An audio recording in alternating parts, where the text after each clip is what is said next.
chapter 1ရဲ့နောက်ဆုံးအပုပ်ရောက်လာပါပြီ session D နောက်ဆုံးအပုပ်သူကဒီ formula လေးကိုသုံးရတယ်ပေါ့နော် half angle formula လို့ခေါ်တဲ့ sin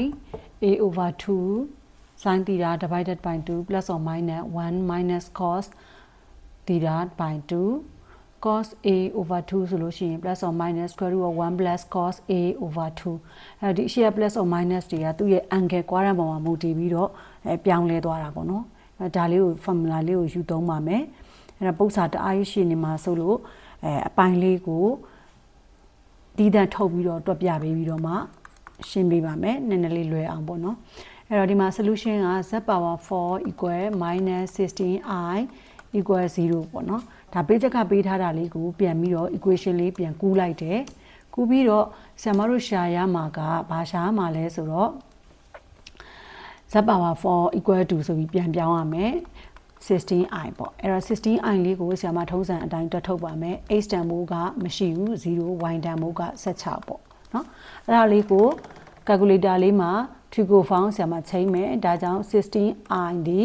shape 2 3ဆိုရင်ဘယ်လိုပြောင်းသွားလဲ16 1 over 2 pi ဆိုတော့ pi over 2ပေါ့နော်ဒါကြောင့်အဖြေက16 cos pi over 2 plus i sin pi over 2ဆိုပြီးတော့ရမယ်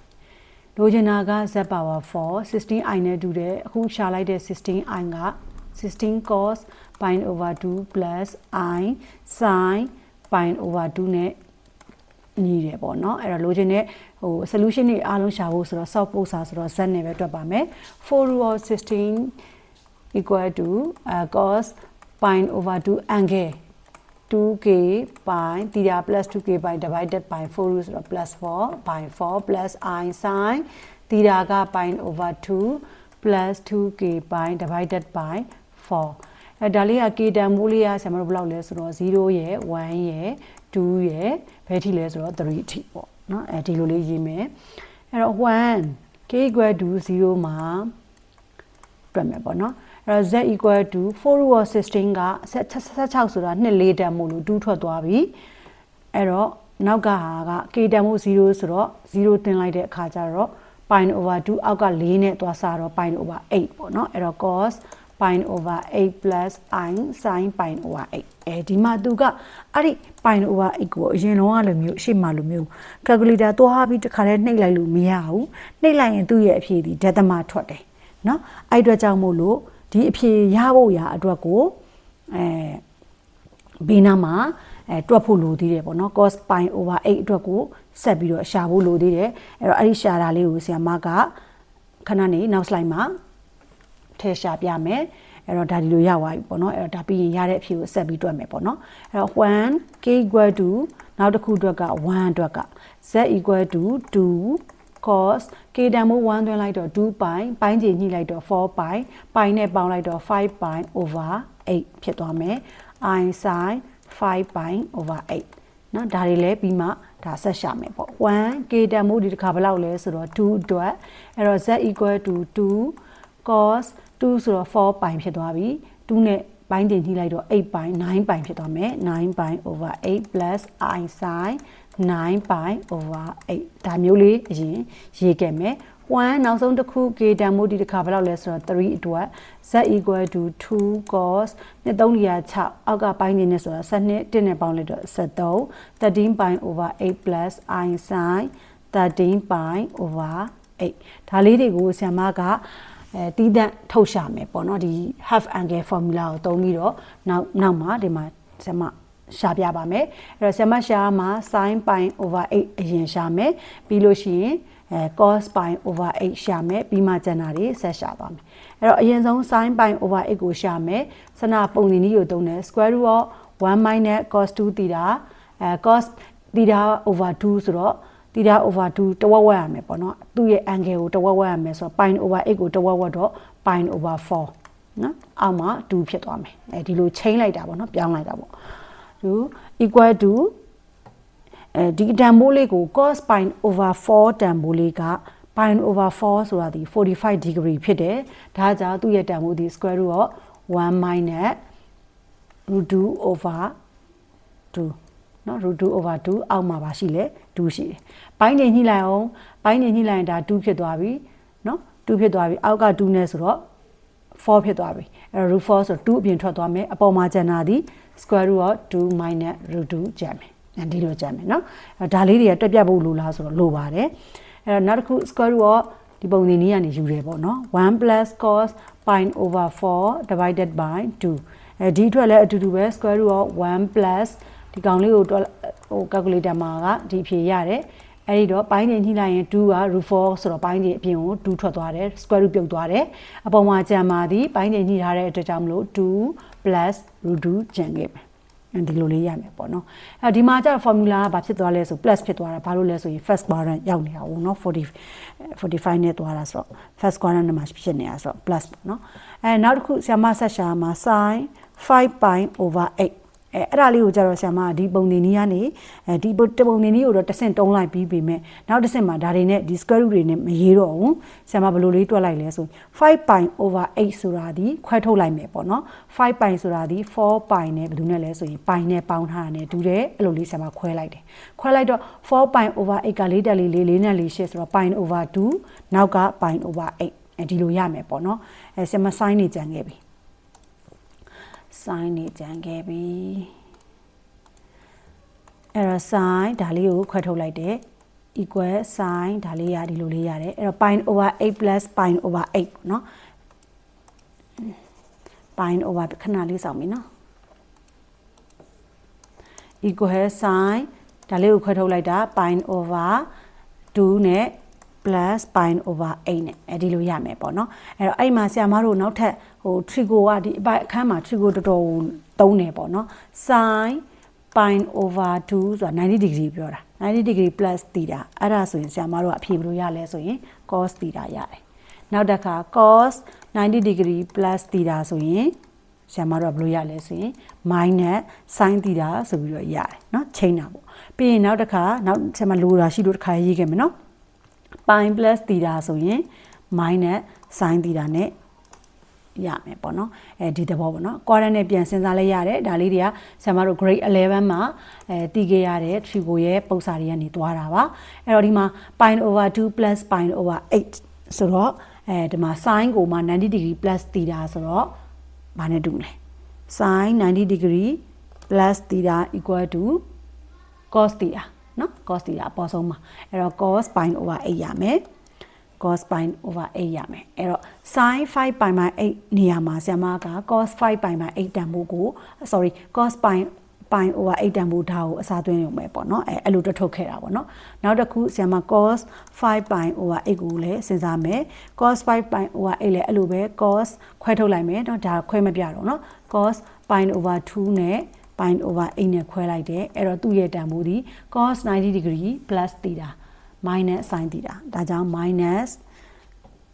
sin pi over 8ဒီလိုရမယ်ပေါ့နော် pi over 8အဖြေကို minus ထည့်ရင်ရပြီနောက်တစ်ခု sin 9 pi over 8เนาะရှေ့မှာလိုတာတွေကိုရှာတာပေါ့နော်အဲ့တော့ဒီမှာလဲ9 pi ဝင်ဆရာမခွဲမယ်ဘယ်လိုခွဲမလဲထုံးစံတိုင်းပဲ8 pi နဲ့ pi နဲ့ခွဲမယ်အောက်မှာ8အဲ့တော့အရှိက8ကြေသွားတော့ဘယ်လိုကျန်လဲဆိုရင် sin pi plus pi over 8ဒီလိုကျန်တယ်เนาะအဲ့တော့ sin pi เนาะ pi plus theta pi plus theta 180 degree plus theta ဒီ minus sin theta ဒါကြောင့် minus sin pi over 8ရမယ်သူအဖြေရပါเนาะ minus sin pi over 8သူလည်းအတူတူပဲ cos 9 pi over 8ကိုဆက်ပြီးတော့ရှာဖို့လို့တော့ရှာမယ်သူဒီဟာကဆရာမဒီအစဉ်ကိုကြော်လိုက်မယ် cos pi နဲ့ pi over 8နဲ့ခွဲမယ်အဲ့တော့ cos 180 degree plus theta ဒီ minus cos theta နဲ့ညီတယ်အဲ့တော့ minus cos pi over 8ဆရာမဒီမှာ formula လေးတစ်ခုထပ်ရေးပေးခဲ့မယ်အဲ့ဒီအတွက်ပေါ့နော် cos pi plus theta ဆိုလို့ရှိရင် minus cos theta နဲ့တူတယ်เนาะ pi over 2နဲ့တုန်းကအချိုးချိန်နဲ့ sin ဆိုရင် cos ကိုပြောင်းတယ် cos ဆိုရင် sin ဆိုပြောင်းတယ်နှုတ်ပါတယ်ဒီမှာเนาะဟို pi နဲ့ကြတော့နှစ်ခုစလုံးအချိုးမပြောင်း sin ရ sin ပဲ cos က cos ပဲဒါပေမဲ့လက္ခဏာပြောင်းသွားတယ်เนาะဒီလိုလေးမှတ်ထားရင်ရပြီပေါ့เนาะဒါ G11 နဲ့ရပြီးသားတွေပါဟုတ်ပြီကဲအဲ့တော့ဒါဆက်သွားမယ်ဒါလေးက minus cos pi over 8ကိုယူမယ်ပြီးရင်နောက်ဆက်မလိုတာဘာလို့ဒီလဲဆိုရင် sin 13လေနော်13ပိုင်း over 8ကိုတွက်မယ်သူလည်းအဲ့လိုပဲ sin 73ကိုဆရာမ12နဲ့1နဲ့ခွဲလိုက်မယ်8 equal to sin အဲ့တော့4နဲ့4 8 4 3 4 12ဆိုတော့3 pi over 2 plus pi over 8ဒီလိုရမှာပေါ့နော်အဲ့တော့3 pi over 2 plus pi over 8အဲ့တော့3 pi over 2ဆိုတာဒီဘာနဲ့တူလဲဆိုတော့280ပေါ့နော်အဲ့တော့280 degree ကိုမှဘာယူမှာလဲဆိုတော့ pi over 8ပေါင်းပါအဲ့တော့280 degree ဖြစ်သွားပြီဆိုတော့ဒီမှာလဲဆရာမ formula လေးထပ်ပြီးတော့ရေးပါဦးမယ် sin နော် sin 3 pi over 2နဲ့ theta နဲ့ပေါင်းလို့ရှိရင် minus cos ရပါတယ် theta ရပါတယ်အဲ့လိုပဲ cos 3 pi over 2နဲ့ theta နဲ့ပေါင်းလို့ရှိရင် sin ရပါတယ်လက္ခဏာကတော့အပေါင်းပါပဲနော်လက္ခဏာအပေါင်းပဲ sin ရတယ်အဲ့တော့ sin ဘယ်လိုရလဲဆိုရင် theta ရတယ်ပေါ့နော်ကဲဟုတ်ပြီအဲ့တော့အခုဒီမှာဆရာမဆက်ပြီးတော့ sin တွက်ပြီးသွားပြီဒါလေးကိုရတာဒီဘယ်သူနဲ့ရမှာလဲဆို minus cos နဲ့ရမယ် pi over 8နောက်ဆုံးတစ်ခု sin ပြီးတော့ cos ပေါ့နော်ဒီတစ်ခါ cos sorry cos 13 pi over 8အဲ့အတွက်ကိုတွက်မယ် cos 13 pi over 8 equal to သူ့ကိုတွက်လိုက်တာ cos 13 pi ကိုခွဲလိုက်တော့3 pi over 2ရယ် pi over 8ရယ်ရတဲ့အတွက်ကြောင့်မလို့ဘယ်လိုခွဲလိုက်လဲ sin theta ရမှာဆိုတော့ sin pi over 8ပေါ့နော်အဲ့တော့သက်ဆိုင်ရာတူတဲ့အတန်မိုးလေးတွေကိုဆရာမရှိမှလာပြီးတော့တွင်းလိုက်မယ်ပေါ့နော်အဲ့တော့ဒီမှာမှားစရာမရှိတော့ပေါ့နော်ဒီရထွက်တဲ့အဖြေနဲ့အဲ့တော့အဲ့ဒါလေးတွေကိုလာထည့်ပါမယ်လာထည့်မယ်ဆိုတော့ဒီမှာလာထည့်မယ်အဲ့တော့ z equal to 2เนาะအဲ့တော့2က2ပဲဒီနောက်ကဟာအတွက်ကဆရာမဆွမ်းတော်ရခဲ့တဲ့ square root of 2 plus root 2 over 2 plus square root of 2 minus root 2 over 2i เนาะဒီဘက်မှာရခဲ့တဲ့တန်ဖိုးဒါတွေကိုထည့်တာပေါ့เนาะဒါတွေကိုလာထည့်တာပါ i ပြီးသွားရင်ဝင်ပိတ်ဝင်မြောက်မယ်ဆိုတော့2ကြေသွားတယ်အဲ့တော့ square root of 2 plus root 2ပြီးတော့ plus square root of 2 minus root 2i ဒီလိုရမယ်နောက်တစ်ခု cos 5 pi over 8ကဆရာမဘာနဲ့တူတယ်လို့ရှာခဲ့တာလဲ cos pi over 8ဆိုတော့ဒီအဖြေကိုရေးမယ်เนาะအဲ့လိုရေးမှာပေါ့เนาะအဲ့တော့2က2ပဲခဏထားအဖြေကိုရေးတော့ minus root 2 square root of 2 minus root 2 over 2 plus square root of 2 plus root 2 over 2i ဒါလေးကိုရှင်းလိုက်တော့ minus square root of 2 minus root 2 plus square root of 2 plus root 2ဒီလိုရမယ်เนาะပြီးတော့ဒီအောက်ကကျတော့2 ကွင်းစာ minus square root of 2 plus root 2 over 2 minus square root of 2 minus root 2 over 2i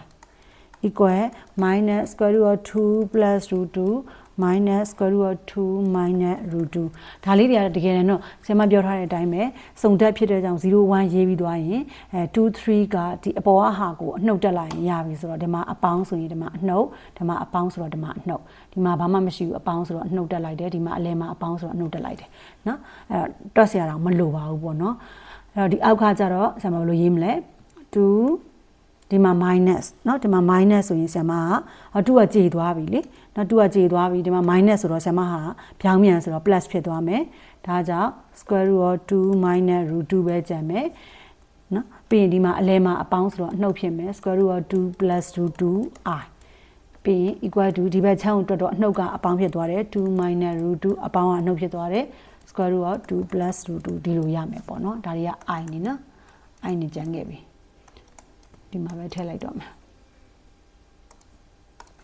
ကဲဒါဆိုရင်ဆရာမတို့လိုချင်တဲ့အဖြေလေးအကုန်ရသွားပြီပေါ့နော်ဒီနည်းနဲ့တွက်လို့ရပါတယ်ဒီလိုလေးတွက်ပြပေးပါမယ်ပေါ့နော် formula လေးတွေသုံးပြီးတော့ပုံဆွဲရမယ်ပုံနေရာချမယ်ဒီအမှတ်တွေကိုပေါ့နော်ဒီလေးမှတ်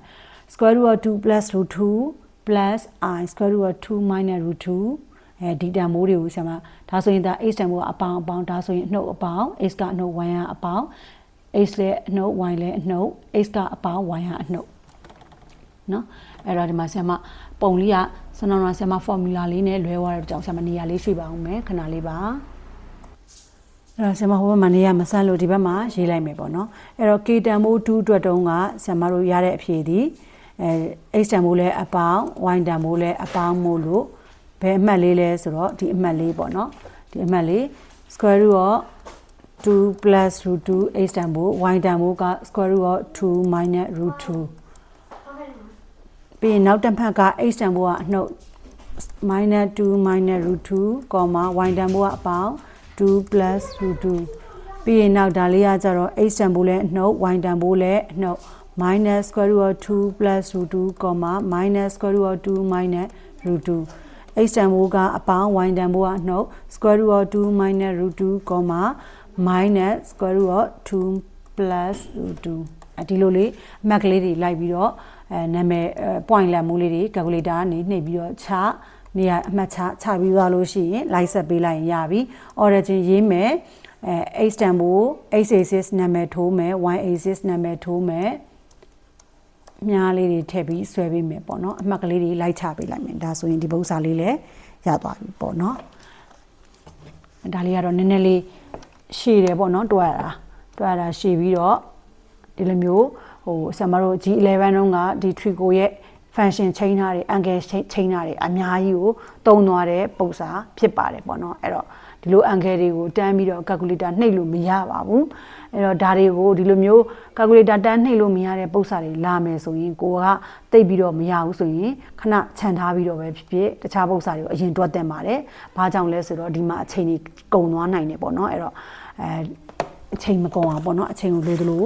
သုံးနိုင်အောင်လို့လုပ်ရင်ကောင်းတယ်နောက်တစ်ချက်ကဒီ formula ကို half angle formula ကိုပြောင်းပြီးတော့သုံးပြီးတော့တွက်တယ်ဆိုတာလေသတိရပြီးတော့အဲ့ formula ကိုအသုံးပြုတဲ့ formula ချိန်တဲ့ပုံစံဝင်